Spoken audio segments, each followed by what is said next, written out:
Hey man, welcome back to Man Time. Today's episode, we are in winter. It's officially winter. Jackets, like the whole thing.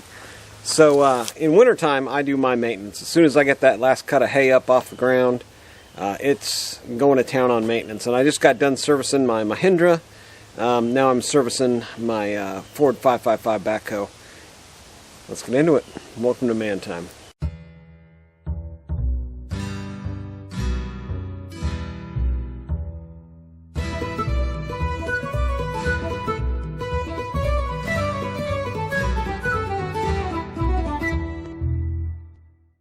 Yeah, I've heard that some people out there during the wintertime, that's when the work starts.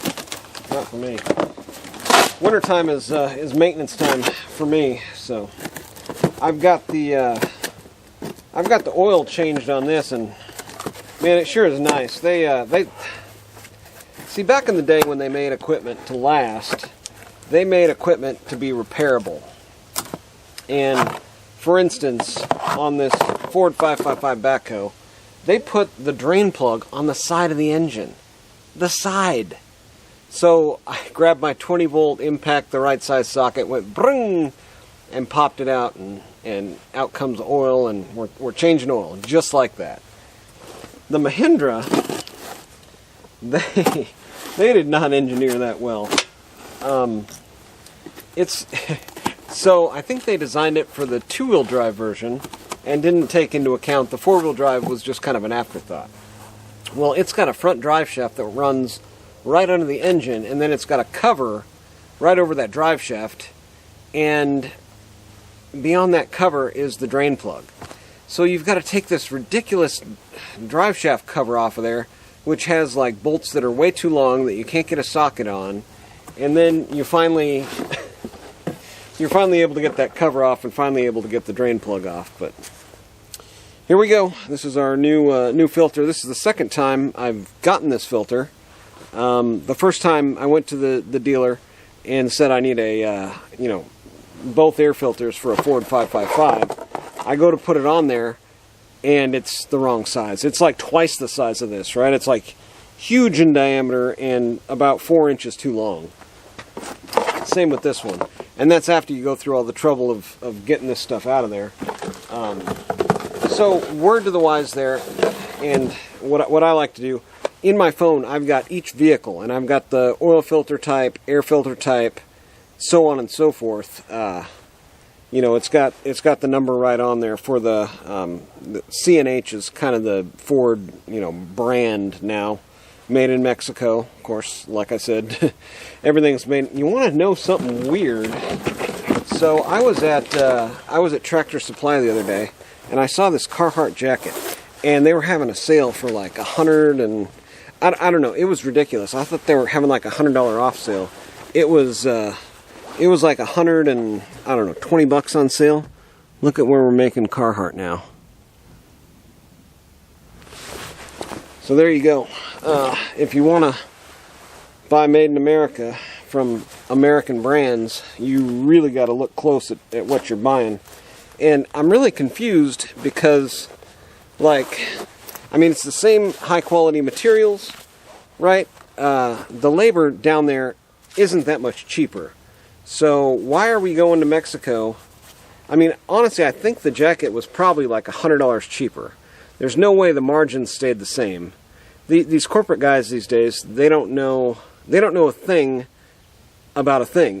To have these manufactured down there, unless there was already a facility that was set up and manufacturing, clothes that take this sort of stitching and what I'm saying is the amount of money that they invested in Mexico to make these jackets, to maintain the shareholder value, maintain the margins, and then the shipping back and forth, there's just no way that they were able to mark it down, I think to be like $100 markdown from the USA Carhartt. This is the exact jacket that I wanted, right? It's heavy duty, it's easy to move around in, hooded, it's got that duck kind of material that the water beads off of. Made in Mexico. So there you go. Anyways, let's get all this stuff on there.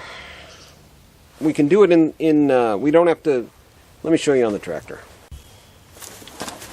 Alright, so we've got our new oil filter on there. Like I said, we got new hydraulic hoses. That's always good to see. But the drain plug, yeah, it's like side accessible, like right there. Really nice. And I bet I just wrenched this on there. And now that it's colder, it's going to be really hard to get it off. Oh, there it goes. So yeah, you can actually change your air filter with the bucket down, with the hood on. You know, you don't have to go through any kind of exercise to get in here and be able to change your air filter. You've got a big wing nut, and then the filter just slides right out like that. And this thing was done for. I usually do this about every 2 years on my equipment, because every year I just don't use it enough to, you know, do it every year. And then up in there, it's got a nut on it, and I think it's a 5/8, maybe 11/16. Let's check. So for me, I like these electric tools, of course. And what else is nice? And my my ASE certified mechanic buddy turned me onto these right here. These little impact swivels. These are super nice, and this is just a Pittsburgh one, but they've got a little, you know, ring in there, and they're just super nice. So in my tool bag with all my SAE tools in it, wrenches, you know, sockets, everything. Let's see here. Let's try. What I like to keep in here along with my sockets, though, is an extension set. So that way, if you come across something that's, you know, deep up in there. All right, so here's our 5/8, and this has got a long stud on it.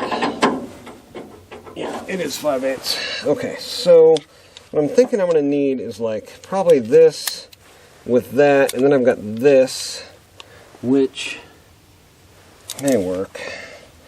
It's so much easier just to use the electric impact, though. 12 volt, really nice.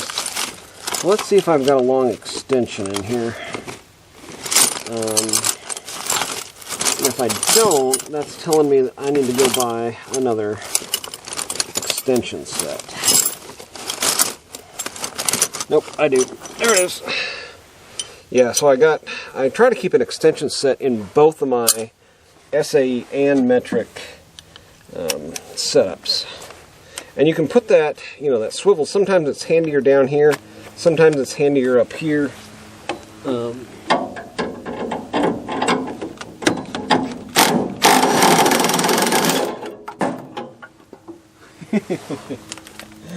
How easy is that, right? Right tool for the job. Beautiful. Alright, let's go back in with the new one. Right, so we're ready to go back together with it. Make sure these little fiber washers are lined up in there. You can see the Mexican workers get, the Mexican quality control is not quite what maybe it should be. Nothing against Mexicans.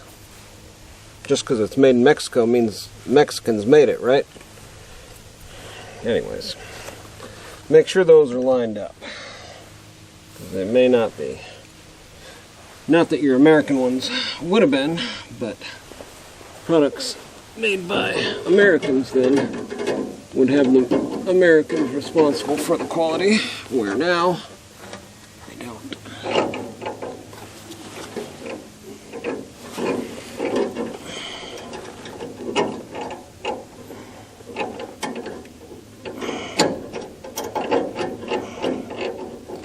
You always want to hand start your stuff first and then ride it on home.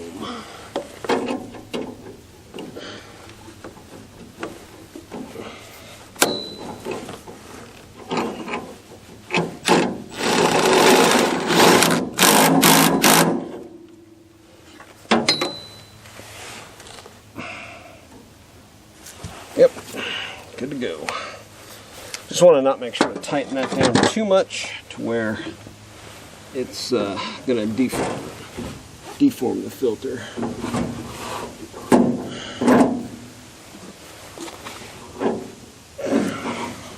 Yeah, the first one that I had, the fiber washer wasn't even attached. It's got a little bit of a stickum on it, but unless you really press it down there and look at what you're doing, it has a tendency to kind of wander off center. You know what I'm saying? Okay, big wing nut, and then about 50 zerks. 50. I think we're almost there. I hope that last, I hope you didn't take that last comment as being racist against Mexicans. That's not what that comment was. The comment was that things that we buy that used to be American companies, Carhartt, Ford, the parts are not made in the U.S. anymore. And it was more a comment of slander against the companies selling out and having their products made by other countries. That's it used to be a conscious decision we had to make to, buy foreign made. Now it's a conscious decision we have to make to buy American made. And sometimes the option isn't there, right? You go down to your local tractor store, they've got a Carhartt there which is advertised as like made in the USA, Ford New Holland made in Ohio, somewhere up north, USA, and you end up getting original from the manufacturer, made in Mexico parts, right? So there's no more choice. But I've had I've had made in USA stuff that's not made right either. So at least I know it's being made by a lackey in the US and not a lackey somewhere else. Alright guys, I'm going to finish greasing all these zerks up off camera here. It's winter maintenance for me, man. I've got this, I've got a John Deere left to do, and then I have got a trencher that I'm going to rent to trench a 1,500-foot water line. Just spent a whole bunch of money on water line, and soon to be a trencher on the property here, and sign the paperwork for the new homestead, the actual shop house combination there, barn dominium, whatever you want to call it. So lots of good stuff to come on the channel. Get out there, have you some man time too.